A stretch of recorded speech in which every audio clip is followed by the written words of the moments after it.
much to you, Martin, for that introduction. It's a real pleasure to be here with you today. It's an honour, really. It's an honour to hear Bob Whitaker talk, and it's great to see so many people turn up. So many different things I could actually talk about here. Hard to know where to start. I had a bit of a deja vu moment this morning when I was listening to the radio, listening to Bob and Patricia Casey during their interview. And I was struck quite quickly. To me, words are very important, you know, the accuracy of words. And I have a huge issue with the science of psychiatry. The science of psychiatry needs to be questioned in great detail, in minute detail, to see if it adds up one step to the next. Because in my opinion, and having studied this for many, many years, it most definitely doesn't. Anyway, I was struck by Patricia Casey. She said, this is a direct quote from the radio, people with biological illnesses, people with depression, manic depression and schizophrenia, and then she continued. So the clear implication was that depression is a biological illness. And within about a minute, she said, the concept of depression has become so broad that all you need is 5 symptoms for 2 weeks. So within virtually the same sentence, she called depression an illness and a concept. Well, to me, it can't be both. It's one or the other. We would never speak about diabetes as a concept. And I was so moved by the whole interview that I sent an email to Pat Kenny. It was after the show, but I'm mentioning that now because that was a deja vu moment for me, because the questions I brought up in that email were very similar to an exchange I had with Professor Casey about 15 years ago, which actually really probably led to me writing Beyond Prozac. And again, it was about questioning where is the science to back up this biological model we operate. You know, I'm on a group called the Independent Monitoring Group. Its function is to monitor the implementation of a vision for change, and I was on the expert group that created that document as well. So I get to see a lot of what's happening, and it's striking how resistant the services, well, I should say the people probably at the top of the services, are to the concept of recovery. It's now 5 years since the Vision for Change was published, and the HSE does not yet have a policy on recovery. And we have questioned every group who has come to us, including the colleges of psychiatry, about recovery. And they really, it's not something that's anywhere near top of their agenda. And of course, there's a very good reason for that, I believe, and that is that as psychiatry sees it, what are called mental illnesses are illnesses like diabetes and other chronic illnesses. So the medical system is into maintenance rather than recovery. So, an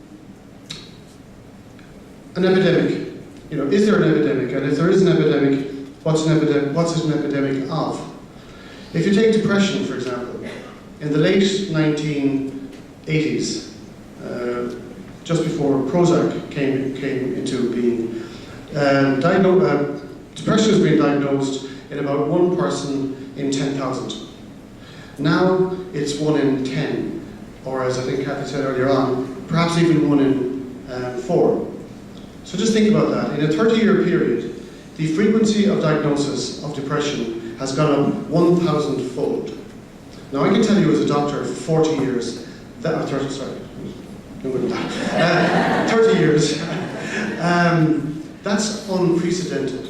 That does not happen. And then if you add to that, there are, as I figure, there are 3 possible explanations for that occurrence.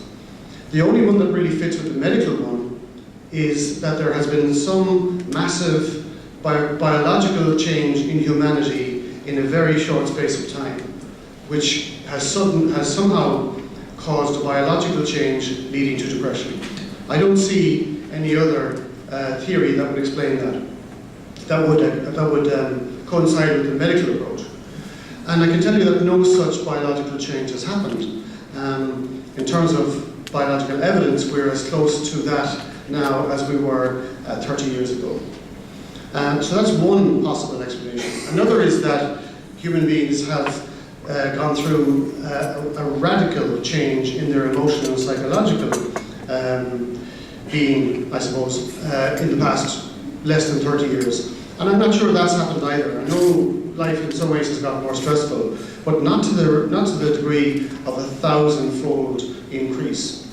Now, as I see it, the only other possible explanation is that there's been a major change in how doctors interpret people's experiences. And there's a lot of evidence to suggest that that is the case. And I believe that that is precisely what's going on. And this is a very serious situation in my view.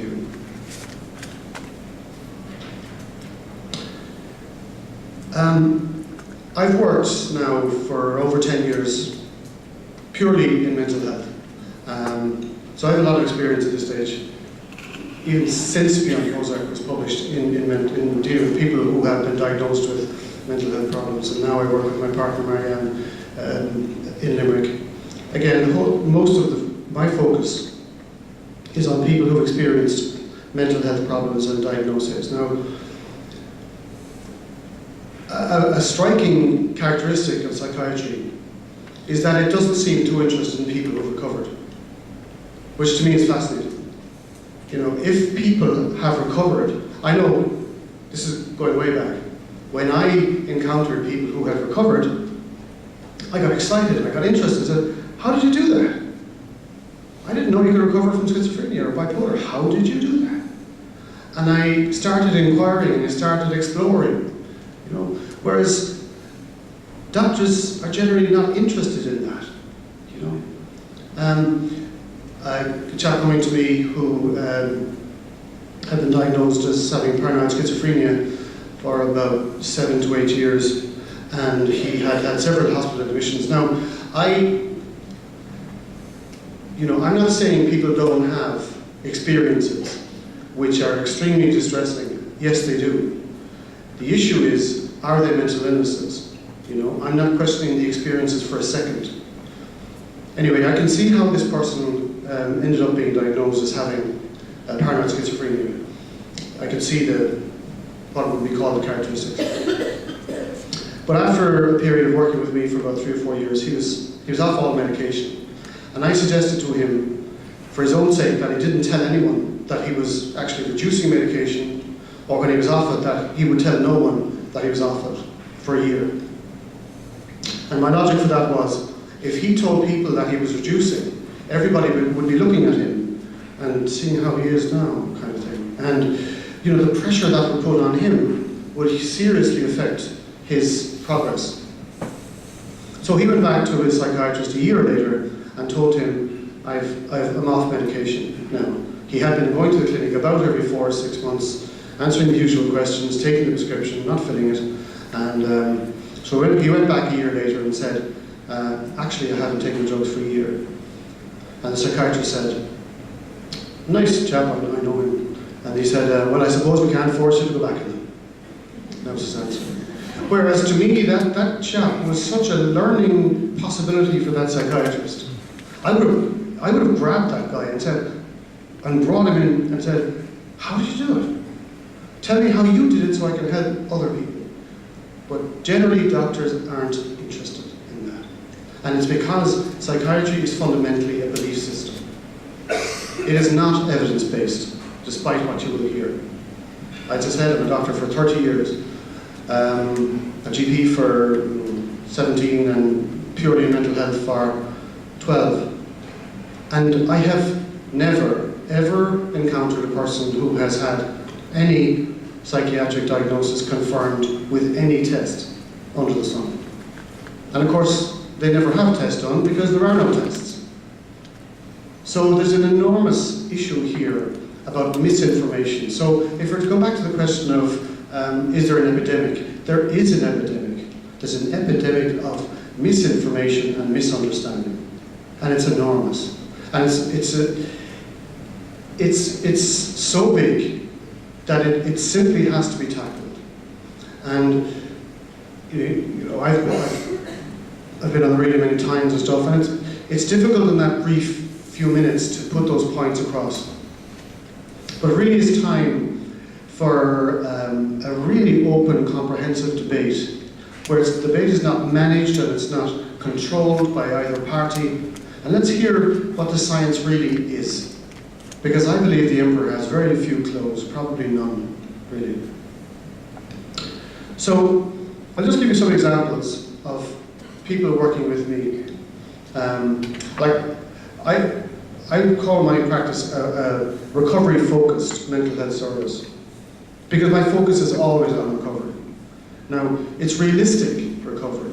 Somebody who has been in the system, say, for 5 or 6 years, one has to work with where the person is at and edge forward at a pace that works for the person.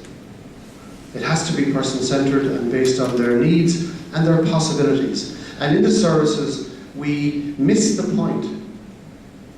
We miss what's really going on. I think Kathy mentioned earlier, she'd like Bob to write a book on why the first episode. Well, I've almost finished the book and I have some flyers down there about it. It's called Selfhood. And it's the first of a series of books I'm writing. And I'm going to write a book on schizophrenia, and I'm going to write a book on depression and bipolar. And I'm going to set it out in a way where people can really access what happens. Because it is not rocket science what happens. It's very, very understandable. Fundamentally, what's behind mental health crises is a build-up of a number of things over many, many years. This includes a build-up of enormous self-doubt. Sometimes there's abuse involved, often there isn't. It's what the individual thinks about themselves, their perception of themselves, is utterly vital. And a child, as they're going through their childhood and teenage years, is in a perpetual state of re-evaluating themselves in terms of their peers, their community. And Virginia Satir, who's an American writer, systems therapist, wrote a great book called People Making many years ago. And in that book she mentioned that by the time a child is 5, they've had 1 billion interactions with people. Well, that's an awful lot of interactions. A smile, a look, a frown, they're all interactions. So by the time a person is 15, they've had roughly 3 billion interactions. The exact number doesn't matter. So it seems to me that as children are growing and emerging, they are forming their sense of self, and the effect they're having on their community, on their environment, and the responses are an enormous part of that. And it makes complete sense to me that a child would begin to develop self-doubt, given the various challenges and strains and threats that the child encounters. Now, a core point that we do not see in medicine is, I can't remember who said it, but there's a saying that goes like this: we see the world not as it is, but as we are. And that is very, very true.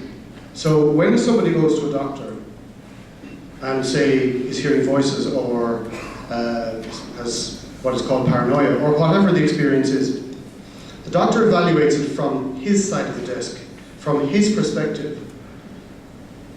But he's not getting inside the experience of the other person. So he's not evaluating it from the other person's perspective, he's evaluating it from his own. And to that doctor, who probably has never experienced the overwhelm and the distress and the fear and the terror and the dread and the loneliness and the powerlessness that goes with what are described as major mental health problems. You know, most doctors have relatively privileged lives, so they've never actually been there. So they're sitting there feeling very safe and secure in themselves, and they're evaluating what is coming at them from their perspective, and that's the mistake.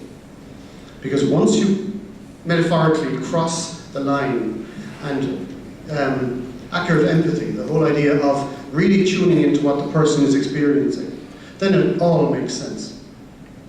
It really does all make sense. So it really is high time that mental health was reshaped in a very major way In this country we have a vision for change, and the HSE have been very slow in their introduction of that. It's the government policy. Personally, I don't feel that goes far enough at all, because there is a big risk that what happens is the psychiatric model goes from the hospitals to the community, and I'll certainly be doing everything I can to try to make sure that doesn't happen. So, just to give you some examples, okay? A man diagnosed in his 60s, diagnosed as having bipolar disorder for 30 years, came to me. He was on 1,200 milligrams of lithium. After a little while, I got to know the man, and we worked together to reduce his medication. Now, to me, it's never enough to reduce medication. That's only a part of the equation. One has to work with the person to help them get their life on track, to help them get their sense of self back, to help them become better at getting their needs met. And I think this is partly why just reducing medication on its own often doesn't work. The two have to happen together. And I will never reduce medication with someone unless I'm satisfied that they're ready. And even at that, it's a journey where there can be hiccups. But when there's good communication and good contact, it can be very successful. Anyway, this man, a diagnosis of bipolar for over 30 years. And his story was filled with trauma and loss and pain and repression of emotions and repression of expression. But this is another problem of the medical system. The medical system sees only physicality. Its radar sees only physicality. It does not see what we might call emotionality, the emotions of human beings, and it really doesn't see the psychological or social aspects of the individual either. So those aspects were not picked up when he was much younger and in the earlier stages of his diagnosis, and he was simply diagnosed as having bipolar. Again, I can see why he did go high, but there were very understandable reasons why he did, and he's working with me now to manage. Like, one of his core issues, for example, was that he found it extremely difficult to express grief. So when a situation arose which might provoke grief, he would go into avoidance of that, into a high. So all human behavior, it's purposeful. It all has a purpose. All human behavior makes sense, and all human experience makes sense. One of the problems with the medical approach to mental health is this whole idea of, normal and abnormal. This is normal, that's abnormal. And we know from the DSM, every time it comes out, it's expanding. Every time it comes out, there's another, 20% more diagnoses that didn't exist 10, 15 years previously. It's all very, very unscientific, the whole process. Anyway, this man is doing very well. He's now on 350 milligrams of lithium over a period of 2.5 years. I've reduced his medication, and in his life he's an awful lot more happier and feels a great deal more fulfilled in his life. And because he was on medication so long, the reduction was done very carefully and very slowly. Many people. Another person in his 40s on lithium for about 10 years, was told by his psychiatrist he should never come off lithium. He's now off lithium for about 1.5 years and doing very well. Now, I stay in touch with people. People know they can stay in touch with me. It's very, very important that communication is maintained. A young man at 18 who was diagnosed as having schizophrenia, who had an admission to hospital arranged to start Clozaril, and his mother contacted me just before he went on Clozaril, because as you know, I'm sure once you go on Clozaril, it's pretty much lifetime. So the bed was booked for him. With Clozaril, you have to have an admission and blood tests and all of that, because it's a serious drug in terms of its possible side effects. So anyway, he came to me. I could see, again, the story. The story always makes sense. But you have to know what you're looking for, and you have to know how to find it. And doctors are not trained to know what their real issues are. And I could see that in the previous 2 years, he had had a whole series of major upsets. And again, a lot of it had to do with his perception of himself. He had previously in his life been very successful, very confident, great footballer, and suddenly a whole range of things collapsed in his life. He was unexpectedly dropped from the team he played in, his girlfriend broke off a relationship, a whole series of things. And he became overwhelmed, and he started hearing voices. And I worked with him to express himself, and to express his distress, and to get it out of him, instead of having it bottled up inside him.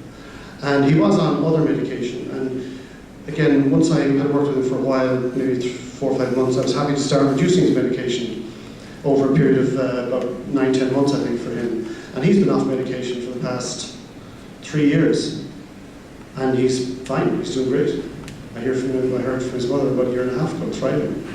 Now, he would have become a statistic. Now, this is very serious, you know.